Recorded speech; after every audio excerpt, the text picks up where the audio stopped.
So here we're doing EPW stations, one of the labs we're doing this afternoon. Pretty much EPW, enemy prisoner of war, is we're going to instruct the cadets how to handle if they come across an armed combatant in combat. Things to include would be, ensuring the safety of your squad, making sure that they don't have any explosives on them, weapons, and just really, maintaining security is the biggest thing that you want to make sure is maintained. Okay, how important is this for LDAC? It'll be very important. At LDAC, you'll come in scenarios where EPW, you won't know if it's an EPW or just a civilian. In Afghanistan and Iraq, civilians are allowed. There's one weapon per household. So it's very important that you are able to differentiate between friend and foe very quickly. Critical information. Yes. What is that other than just More than just the definition. Okay, so it could be maps, weapons, bomb-making materials, just something the commander wants you on the mission to look out for. Yeah, that's correct. And when you're searching an EPW, those are the things you want to keep in mind when you're looking. It doesn't necessarily have to be a weapon. Like I said, it could be a map, it could be a hit list or an ID, anything like that. Small things that are harder to find on them, which means you have to look through their pockets, look for anywhere they could hide a little slip of paper. It's the importance of being thorough with EPW searches, not just give them a quick pat down and let them go.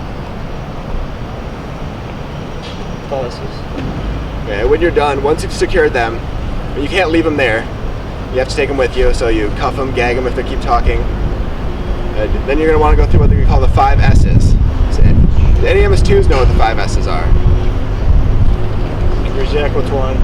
It's the escalation of force, right? So it's like stop, show, shout. Not that. Close. Easy. That's for escalation of force. Yeah, we're talking about EPW searches here. Search, silence, safeguard, Secure speed. Yep. Wait, what? What are they? Can you repeat them?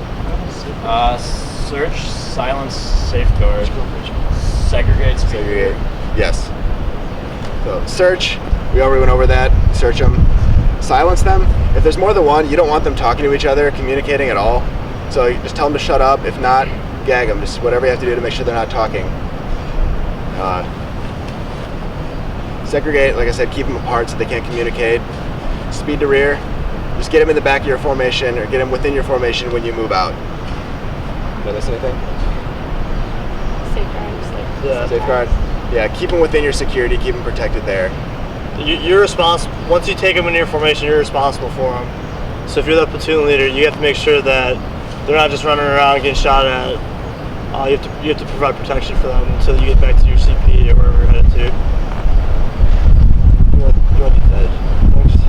That you have to search for. Does that make sense to everyone? Why do you want to search them? Find intel. What's that? Find intel, sir. Right. You want to bag everything they have with them, so when you send them back to an interrogation facility, they know what you had versus what you had. Because if I start asking you about these documents, you're the only one that have them, so you're kind of helping them out. So that's definitely why we do the search. What about segregate? So they can't find any retaliation or call for help at all. So. Well, big thing there is kind of just like the police movies.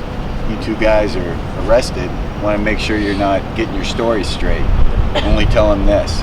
So we segregate it, so then we can start getting information from you, comparing it with you, and see if it matches up, or start using it against them. So that's kind of why we segregate.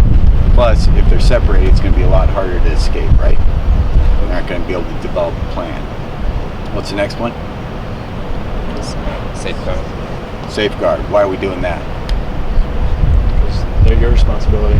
Absolutely, they're our responsibility. So what are some of the things we can take away from them and we can't take away from them? Weapons. You can take away. You can take away the weapons from them, absolutely. ID. As long as you know that it's with you and we can keep it with you and make sure it goes back to the rear with you.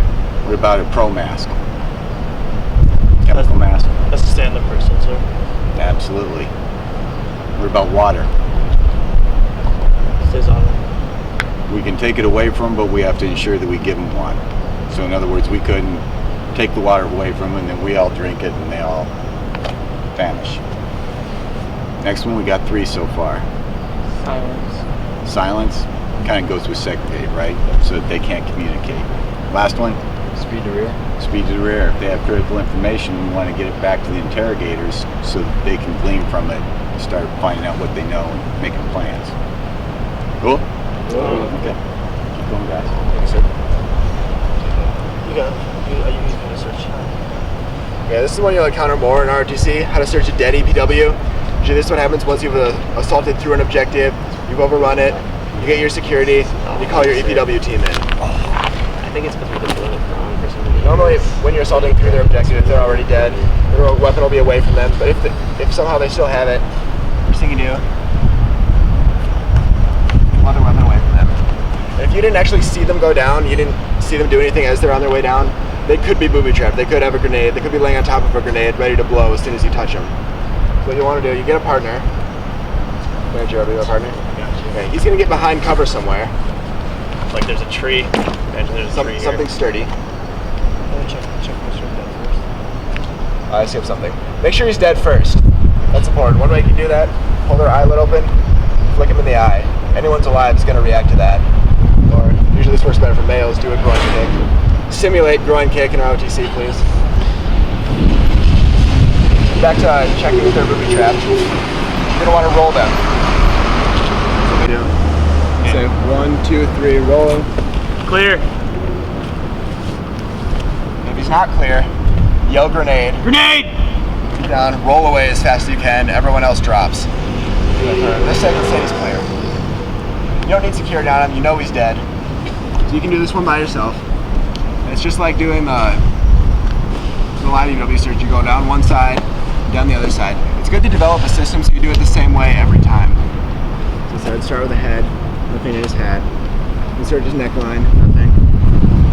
You go down this side, squeezing everything, looking inside all the pockets, down the side of his body, check his waistline too, check every pocket, down his legs, simulate boot cut. So what I usually do, go down the other side, just go back up, do the arm, back to the head. So just do one loop around, and then you're done. Preferably it shouldn't take more than 30 seconds to a minute, although sometimes it does.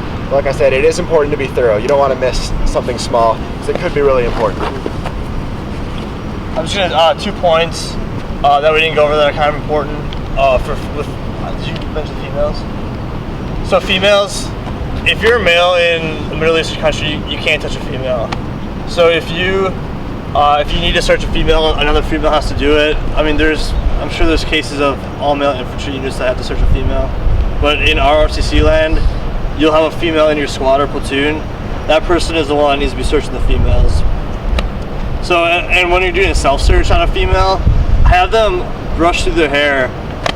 If they're not wearing some sort of headgear, have them, there's kind of got a lot of hair, but something hiding in there.